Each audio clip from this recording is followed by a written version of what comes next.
Thank you. Thank you.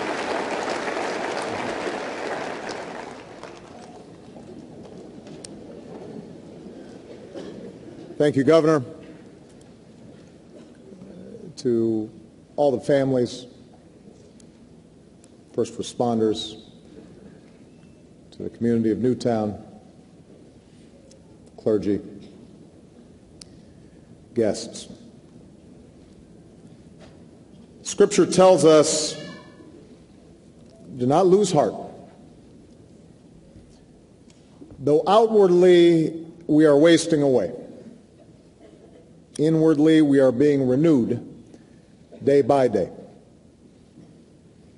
For our light and momentary troubles are achieving for us an eternal glory that far outweighs them all. So we fix our eyes not on what is seen, but on what is unseen. Since what is seen is temporary, but what is unseen is eternal. For we know that if the earthly tent we live in is destroyed, we have a building from God, an eternal house in heaven, not built by human hands. We gather here in memory of 20 beautiful children and 6 remarkable adults. They lost their lives in a school that could have been any school, in a quiet town full of good and decent people that could be any town in America. Here in Newtown, I come to offer the love and prayers of a nation. I am very mindful that mere words cannot match the depths of your sorrow, nor can they heal your wounded hearts. I can only hope it helps for you to know that you're not alone in your grief, that our world too has been torn apart, that all across this land of ours we have wept with you. We've pulled our children tight. And you must know that whatever measure of comfort we can provide, we will provide.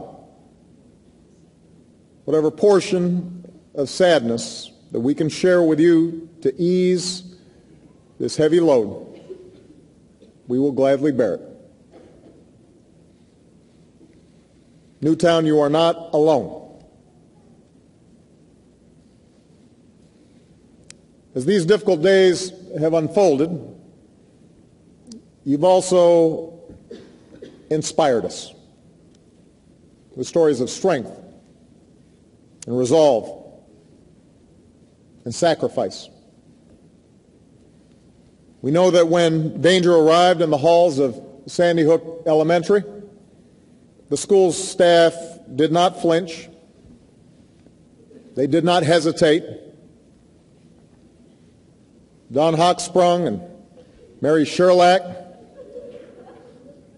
Vicki Soto, Lauren Russo, Rachel Davino, and Anne Marie Murphy.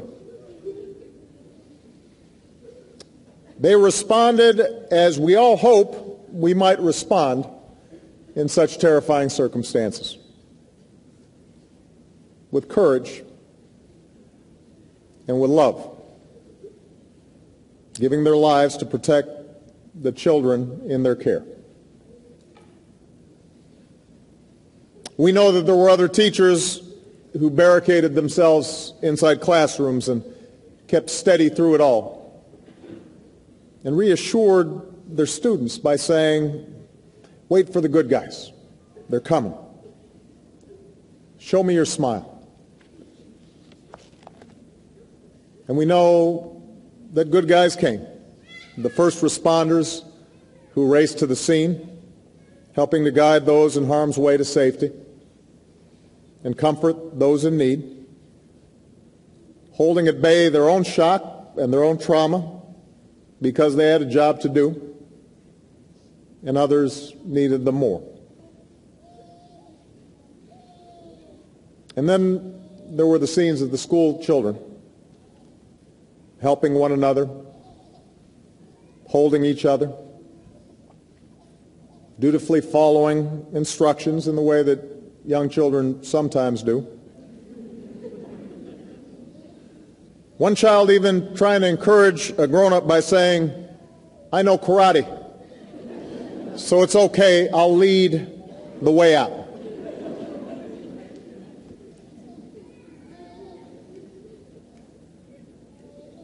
As a community, you've inspired us, Newtown. In the face of indescribable violence, in the face of unconscionable evil, you've looked out for each other, and you've cared for one another, and you've loved one another.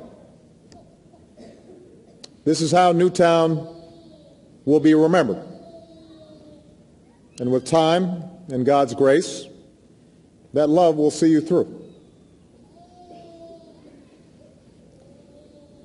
But we as a nation, we are left with some hard questions. You know, someone once described the joy and anxiety of parenthood as the equivalent of having your heart outside of your body all the time, walking around. With their very first cry, this most precious, vital part of ourselves, our child, is suddenly exposed to the world, to possible mishap or malice. And every parent knows there's nothing we will not do to shield our children from harm. And yet we also know that with that child's very first step, and each step after that, they're separating from us. That we can't always be there for them. They'll suffer sickness and setbacks and broken hearts and disappointments. And we learn that our most important job is to give them what they need to become self-reliant and capable and resilient, ready to face the world without fear. And we know we can't do this by ourselves. It comes as a shock at a certain point where you realize no matter how much you love these kids, you can't do it by yourself. That this job of keeping our children safe and teaching them well is something we can only do together, with the help of friends and neighbors, the help of a community, and the help of a nation. And in that way, we come to realize that we bear a responsibility for every child, because we're counting on everybody else to help look after ours. That we're all parents. That they're all our children. This is our first task, caring for our children. It's our first job. If we don't get that right, we don't get anything right. That's how, as a society, we will be judged. And by that measure, can we truly say, as a nation, that we're meeting our obligations? Can we honestly say that we're doing enough to keep our children, all of them, safe from harm? Can we claim as a nation that we're all together there, letting them know that they're loved and teaching them to love in return? Can we say that we're truly doing enough to give all the children of this country the chance they deserve to live out their lives in happiness and with purpose? I've been reflecting on this the last few days, and if we're honest with ourselves, the answer is no. We're not doing enough, and we will have to change. Since I've been president, this is the fourth time we have come together to comfort a grieving community torn apart by mass shootings.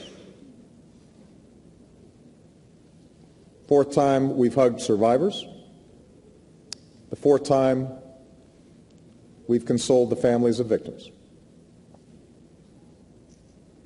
And in between, there have been an endless series of deadly shootings across the country, almost daily reports of victims, many of them children, in small towns and in big cities all across America. Victims whose, much of the time, their only fault was being in the wrong place at the wrong time. We can't tolerate this anymore. These tragedies must end. And to end them, we must change. We will be told that the causes of such violence are complex, and that is true. No single law, no set of laws can eliminate evil from the world or prevent every senseless act of violence in our society. But that can't be an excuse for inaction. Surely we can do better than this. If there's even one step we can take to save another child, or another parent, or another town from the grief that's visited Tucson and Aurora and Oak Creek and Newtown and communities from Columbine to Blacksburg before that, then surely we have an obligation to try. In the coming weeks, I'll use whatever power this office holds to engage my fellow citizens, from law enforcement to mental health professionals to parents and educators, in an effort aimed at preventing more tragedies like this. Because what choice do we have? We can't accept events like this as routine. Are we really prepared to say that we're powerless in the face of such carnage? That the politics are too hard? Are we prepared to say that such violence visited on our children year after year after year is somehow the price of our freedom?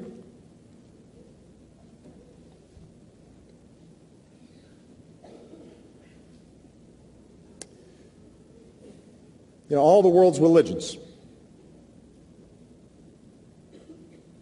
so many of them represented here today, start with a simple question.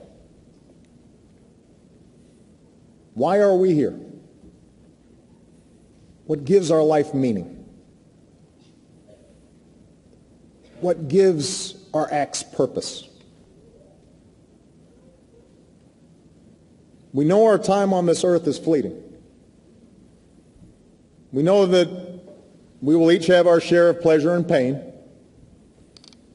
that even after we chase after some earthly goal, whether it's wealth or power or fame or just simple comfort, we will in some fashion fall short of what we had hoped. We know that no matter how good our intentions, we'll all stumble sometimes in some way. We'll make mistakes. We'll experience hardships. And even when we're trying to do the right thing, we know that much of our time will be spent groping through the darkness, so often unable to discern God's heavenly plans. There's only one thing we can be sure of, and that is the love that we have for our children for our families, for each other. The warmth of a small child's embrace. That is true.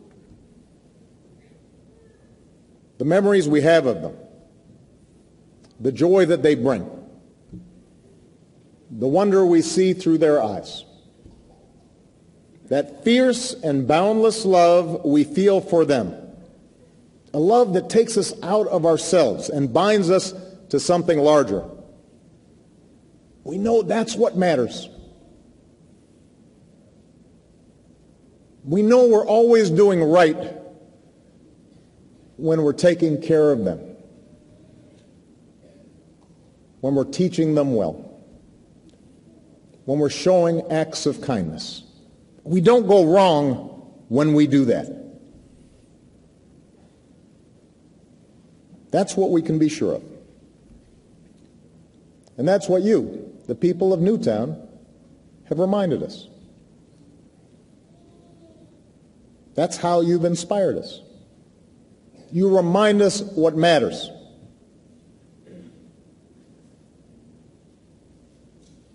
And that's what should drive us forward in everything we do, for as long as God sees fit to keep us on this earth. Let the little children come to me, Jesus said, and do not hinder them, for to such belongs the kingdom of heaven. Charlotte, Daniel, Olivia, Josephine, Anna, Dylan, Madeline, Catherine, Chase, Jesse, James, Grace, Emily, Jack, Noah, Caroline, Jessica, Benjamin, Avaliel, Allison. God has called them all home. For those of us who remain, let us find the strength to carry on and make our country worthy of their memory. May God bless and keep those we've lost in his heavenly place. May he grace those we still have with his holy comfort. And may he bless and watch over this community and the United States of America.